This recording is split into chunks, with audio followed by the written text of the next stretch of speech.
My diagnosis was borderline personality disorder and panic disorder. So I've been struggling with that for a very long time.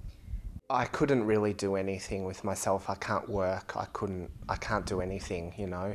And it was affecting my friends, my family, and I realised it was hurting them watching me just deteriorate.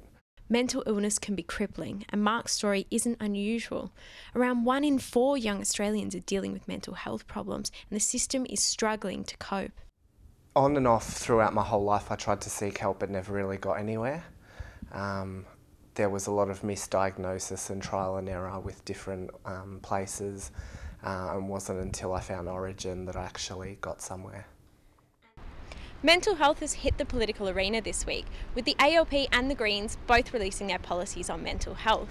The issue has also been on the agenda for the International Youth Conference on Mental Health, where outspoken critic of the government, Pat McGorry, says that the government isn't doing enough on mental health policy. But they just haven't gone far enough or fast enough. And that's what the coalition now have indicated they're prepared to do. And we're really hoping the government adopts the bipartisan approach and so that we also see the same level of support for young people from the government. The government will fork out $277 million for suicide prevention, less than a fifth of the $1.5 billion offered by the Coalition on Mental Health. The Greens are offering $350 million and want a Minister for Mental Health. The Coalition's policy will go towards early prevention of mental illness, including 60 new Headspace youth centres. Good news for Headspace manager Kirsten Cleland, who thinks it's important to tackle mental illness before it gets out of control.